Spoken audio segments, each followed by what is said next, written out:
Olá, o Jornal da Unifra está no ar e destaca para você como está o transporte público escolar para estudantes da rede estadual de ensino.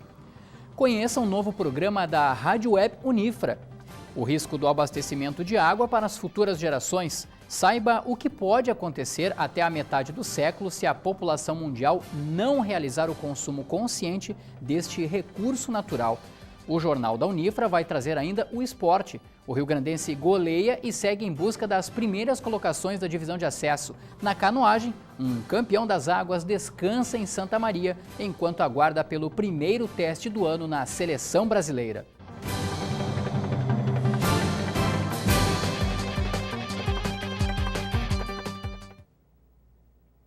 Estudantes de 17 escolas estaduais de Santa Maria e 5 instituições de ensino de São Francisco de Assis estiveram sem transporte escolar desde o último dia 26 de fevereiro, quando teve início o ano letivo.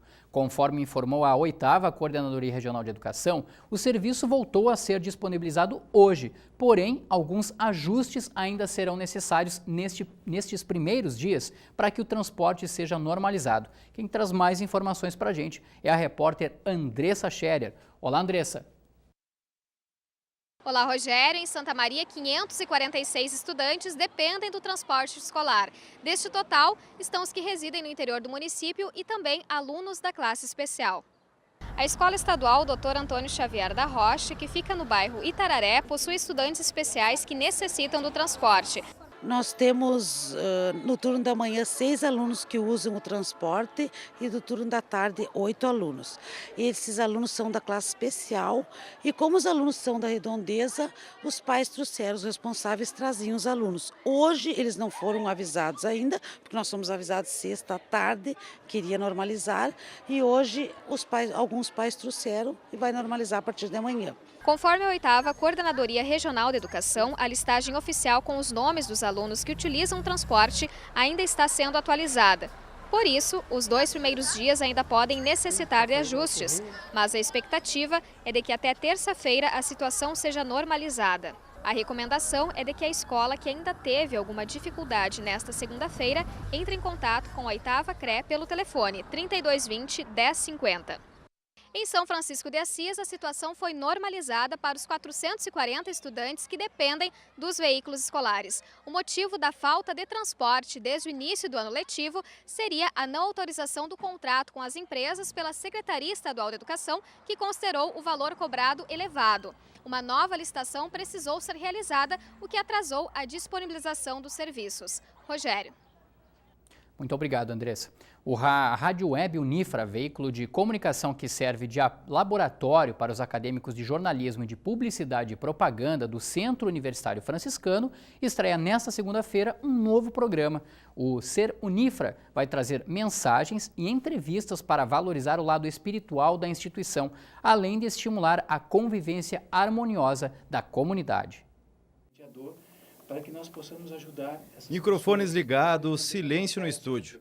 No ar, o Momento Ser Unifra. A partir dessa semana, o novo programa da Rádio Web Unifra. O Ser Unifra, ele não permanece só aqui dentro, né? Ele está saindo para fora, né, acolhendo outras pessoas, pessoas ligadas a alunos, a funcionários, a professores, a religiosos ou religiosas da instituição, do Centro Universitário Franciscano. Então, acredito que esse espaço, né, através da rádio, talvez através da TV também, ele vai nos ajudar a avançar mais dentro desses projetos que a instituição está se propondo, através dos diferentes meios que temos aqui dentro na instituição. O programa, que terá meia hora de duração, irá trabalhar o lado espiritual da instituição por meio de depoimentos e entrevistas, além de mensagens para valorizar a convivência harmoniosa entre a comunidade acadêmica. E é importante, eu acho, pela missão do Centro Universitário Franciscano, valorizar esse aspecto da harmonia, da convivência, da educação como um caminho para o desenvolvimento das pessoas. Eu acho que por aí o programa já tem êxito. O novo programa também irá ajudar a esclarecer os serviços que são oferecidos pelo Ser Unifra para os alunos, funcionários e professores. Por exemplo, marcar um psicólogo, no caso. Também pode passar pelo Ser Unifra. Formaturas que ninguém sabe onde ir, no caso, também pode passar para o Ser Unifra, falar com o Tércio, entende? Então, é uma coisa que o Ser Unifra dentro da universidade não estava sendo muito divulgado, entende? Então, essa ideia surgiu através do professor Gilson Piber, que conversou com o Tércio, que também não tinha um programa assim, momento, por ser uma faculdade franciscana. Não tinha, assim, por exemplo, na rádio. O Momento Ser Unifra vai ao ar todos os dias na Rádio Web Unifra, no endereço www.radiounifra.org. A seguir, uma entrevista sobre o tema água, o que as futuras gerações podem sofrer caso a população mundial não mude rapidamente a forma de como a água está sendo consumida.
No último domingo, o planeta celebrou o Dia Mundial da Água. A data, instituída pela Organização das Nações Unidas, no entanto, serviu para a população conhecer dados assustadores sobre este recurso natural. Na última sexta-feira, a ONU já havia divulgado um relatório onde a previsão é de que 40% das reservas hídricas do mundo sejam reduzidas em 15 anos. E para falar sobre esse assunto, a gente recebe o professor do curso de Engenharia Ambiental, de Engenharia Ambiental e Sanitária do Centro Universitário Franciscano, professor Afrânio Riggs. Tudo bom, professor? Tudo bem, satisfação estar aí com vocês. Satisfação é nossa em recebê-lo e já desde já agradecemos o seu pronto atendimento aqui para a gente, né? Professor, por que esses dados são tão alarmantes, são tão assustadores? É justamente para meio que um tratamento de choque para a população mundial, professor? Não, realmente é verdade. A situação da água futura no mundo inteiro vai ser muito crítica se nós não tomarmos providências imediatas. O grande fator que limita o sucesso, vamos dizer, a sustentabilidade da água é a infiltração de água no solo. E nós sabemos que hoje esse processo está alterado pelo uso inadequado dos equipamentos agrícolas e das ações que o homem tem feito nas zonas urbanas. Então, ações antrópicas que são desenvolvidas no cultivo têm diminuído a macroporosidade do solo e com isso o que tem acontecido? Infiltra menos água. Se a água não infiltra, ela não fornece água para as vertentes. Se não tem água nas vertentes, não tem água nas sangas. Se não tem água na sanga, não vai ter água no rio, consequentemente nós vamos ter deficiência hídrica. Mas o que está acontecendo é que há um aumento populacional. Nós estamos com 8 bilhões e 500 milhões de pessoas dentro de 10, 15 anos agora. Quando chegarmos em 2025, nós temos que reduzir o consumo d'água em 1/3. Para reduzir o consumo d'água em 1/3, temos que começar a praticar desde agora. Então nós não podemos mais gastar aquele tempo que a gente usa no banho, vai ter que encurtar em 1/3. Nós vamos ter que fechar a torneira toda vez que escova os dentes ou faz a barba, porque não temos como jogar essa água fora. Porque a água no planeta Terra é a mesma. Então, quando a gente fala assim, vai faltar água, não é que vai faltar água. A quantidade total de água no planeta é a mesma. Ela está na forma sólida, líquida e gasosa. Mas o somatório dela é sempre o mesmo. Porque nós não temos nuvens que escapem da Terra e também não tem nuvens que venham para a Terra. Então, consequentemente, o volume total é constante. Se o volume é constante e há um aumento na população, nós vamos ter um déficit. Então, nós temos que nos preparar para esse déficit. Por exemplo, São Paulo está em déficit hídrico. Por quê? Porque as bacias hidrográficas são as mesmas.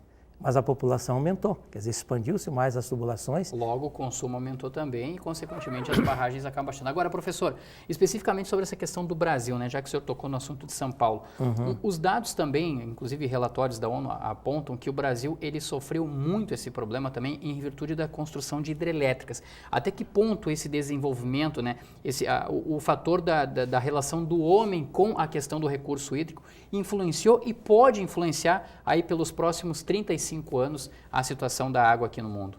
Bem, o problema das hidrelétricas, reservatórios de água, barragens, são todos bem-vindos para a sustentabilidade do recurso hídrico. Por quê? Quando você faz uma barragem, você vai armazenar água que estaria correndo a mais nos rios. Então, se você puder armazenar essa água, ela poderá ser utilizada em período de escassez. Nas cidades, nós teríamos que armazenar água em cada casa. Então, porque o volume da água é muito grande. Imagina, 1 milímetro de chuva é 1 litro por metro quadrado. Ora, se chove 50 milímetros, são 50 litros por metro quadrado. Então, faça a conta, numa quadra, que são 10 mil metros quadrados, sim, o volume de água que vai ser recolhido. Onde o carro entra, você pode abrir uma cisterna. E aí você coloca a água do telhado ali dentro. Perfeito. 2 condições. Essa água vai servir para lavar carro, para lavar calçada, para irrigar jardim e vai evitar o alagamento na cidade. Perfeito. Professor, eu insisto nessa questão dos dados repassados pela ONU porque alguns são exatamente assustadores mesmo. Por exemplo, em 2050, daqui a 35 anos, a agricultura vai precisar cerca de 400% a mais de água daquilo que ela já consome hoje para produzir a quantidade de alimentos suficientes para toda a população mundial. Quer dizer, é muita água daquilo que a gente já tem disponível hoje. E se isso não acontecer, se não houver isso, a gente sabe que o reflexo imediato é a falta de alimentos, né? Mas então a população corre, a partir da segunda metade deste século já, de sofrer com falta de alimentos, ou seja, pela produção e também com a falta d'água? Perfeitamente. Veja bem, hoje nós temos um volume muito grande de agricultura irrigada, já, né? Em outros países mais ainda. O Brasil ainda é uma dádiva, porque nós temos precipitações bastante elevadas. Só para você ter uma ideia, no Rio Grande do Sul chove 1.720 milímetros por mês, por ano. 1.720 milímetros por ano, que daria 141 milímetros por mês. Isso aí seria suficiente para você fornecer água para uma família de 3 pessoas numa casa, né? Só para ter uma ideia. A agricultura usa um volume muito grande para produzir, né? Mas não quer dizer que ela consome essa água, ela é água que circula. Então, ela absorve, vai para a atmosfera, chove e cai de novo. Então, por exemplo, ela consome em torno de ETP, que nós chamamos de evapotranspiração potencial, em torno de 6 a 7 milímetros por dia no verão, né? Ou seja, 6 a 7 litros por metro quadrado é que vai para a atmosfera. E para você produzir com um bom potencial, com economia e também assim com rentabilidade, você está usando hoje os pivôs centrais, são para irrigação, pivô central. Esse pivô fornece água no momento que a planta precisa. Então, para te garantir a produção independente da chuva. Perfeito. Só que para fazer isso tem que ter um reservatório d'água. Então, tem que armazenar água para poder fornecer para irrigação. Então, veja bem, se você evitar as enchentes e armazenar toda essa água da chuva em reservatórios, nós podemos utilizar para irrigação. Vamos ter que utilizar ao máximo, bem, da melhor forma possível, mas também melhorar as eficiências dos processos de irrigação. Para que a gente escape de imagens como estas, né, de terra rachada e tudo mais.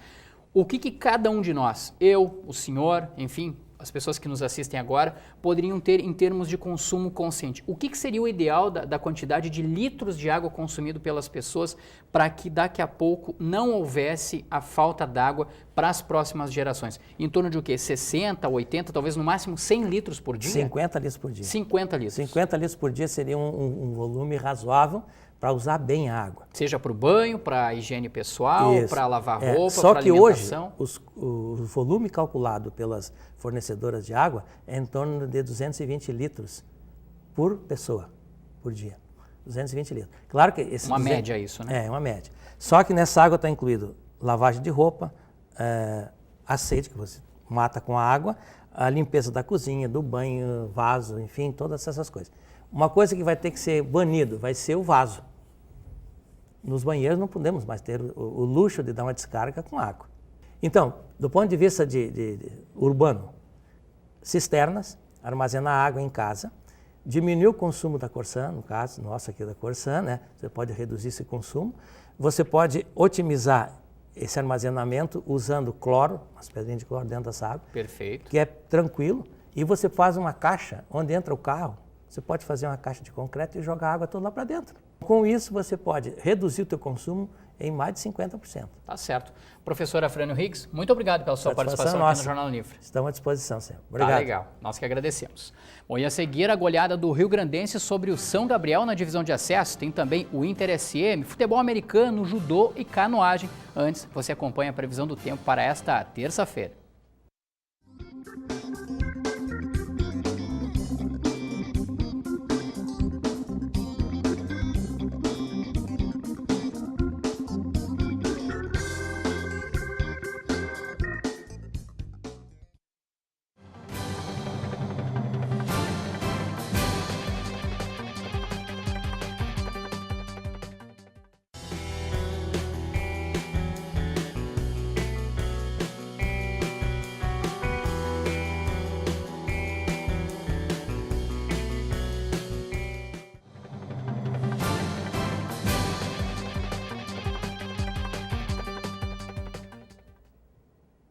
Olha, o Rio Grandense alcançou a segunda vitória na divisão de acesso ao golear o São Gabriel no estádio dos Eucaliptos. O placar de 4-0 manteve a equipe de Santa Maria entre os primeiros colocados do Grupo B. Vamos dar uma olhadinha nos gols?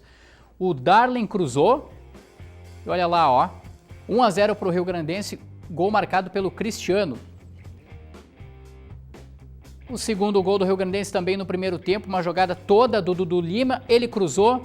E o gol contra aí sendo marcado pelo Márcio Reis da equipe do São Gabriel, 2-0 para o Rio Grandense. Aí o terceiro gol da equipe foi marcado ali, ó, o Darlen fez o terceiro encobrindo o Gil, inclusive o gol mais bonito da tarde desse domingo no estádio dos Eucaliptos, 3-0. E o Gustavo Sapeca numa jogada de contra-ataque, a gente vai ver aí, ó.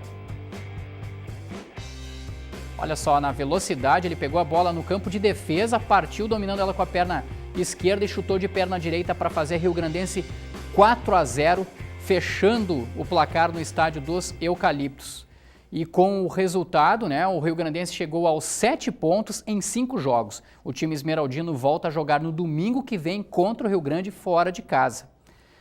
E quem tem um ponto a mais que o Periquito é o Inter SM, que ocupa a vice-liderança do Grupo B. O Alvirrubro supera o Pelotas, terceiro colocado no saldo de gols. Mas em campo, a equipe do técnico Ricardo Attolini não superou os pelotenses. No sábado, na Boca do Lobo, Pelotas e Inter SM ficaram no 0-0. O próximo jogo do Inter SM é domingo às 4 da tarde, diante do Santa Cruz. Isso no estádio Presidente Vargas. E vamos agora chamar o nosso comentarista esportivo, o professor Gilson Piber. Ele falou sobre o novo programa da Rádio Web Unifra antes, mas desta vez vem avaliar a dupla regional com a gente. Professor, será que agora o Rio Grandense engrenou? Olha, Rogério, o Rio Grandense conseguiu uma goleada significativa. 4-0 no São Gabriel, jogando um bom futebol, tirando a invencibilidade da equipe da Terra dos Marechais e, com isso, indo a 7 pontos na tabela de classificação. Uma vitória que tem a marca do grupo, do aspecto coletivo e, sobretudo, também do comando do técnico Luciano Correia, que, em meio a dificuldades, né, de ter um elenco pequeno, com jogadores lesionados e já sentindo o desgaste pela competição, consegue mostrar um bom futebol e ganhar de um adversário aí cotado para a classificação.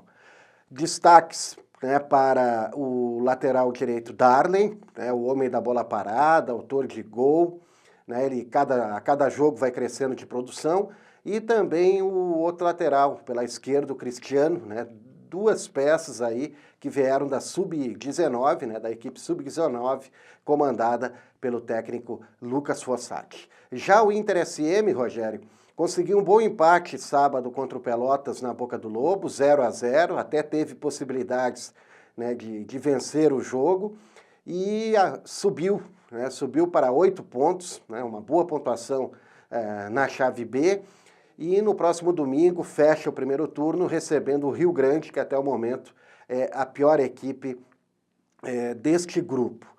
O técnico Ricardo Attolini, nessa semana, terá trabalho pela frente, né, vai precisar encontrar um substituto para o Michael Sapucaia, o meia que recebeu o 3º cartão amarelo, e também vai esperar pela resposta do departamento médico alguns jogadores lesionados.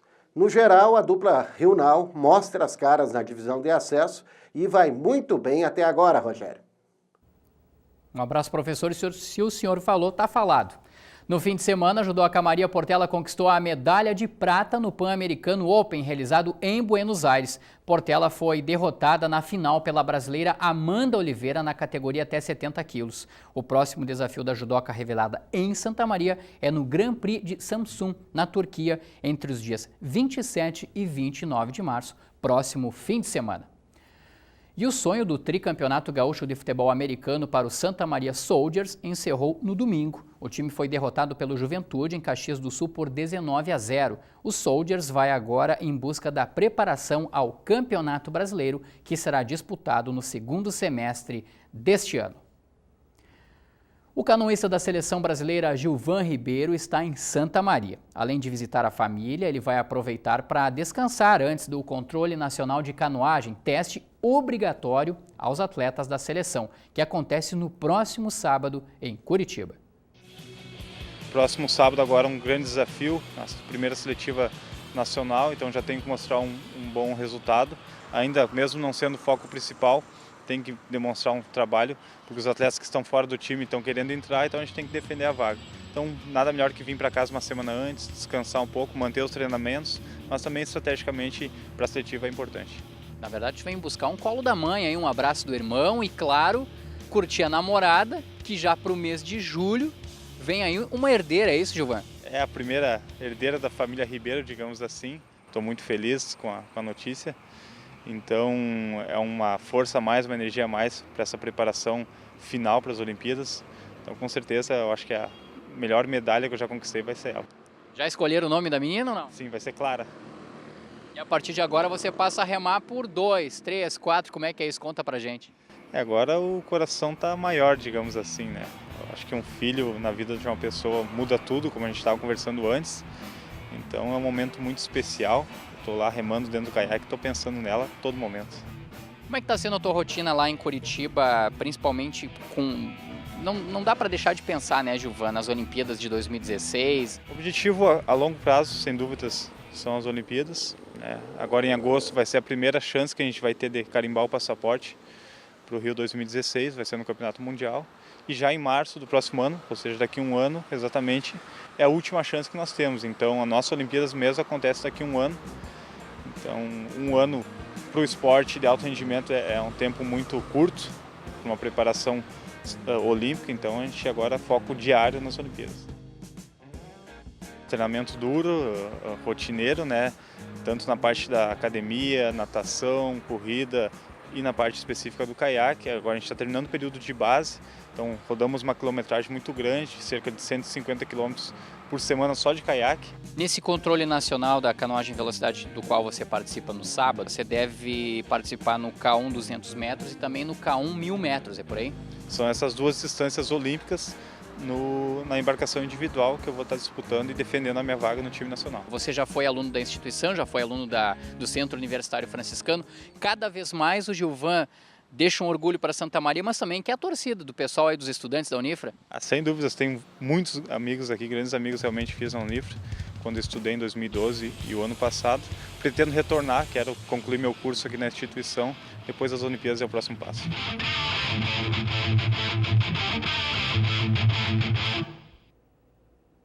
Este e o irmão dele, o Givago, são fera, hein? Olha, o Gilvan Ribeiro é nosso convidado também do programa Central do Esporte, que vai ao ar nesta terça-feira aqui na TV Unifra. O Jornal da Unifra fica por aqui. Você também pode conferir a nossa programação no nosso canal do YouTube, Unifra Online. Até mais!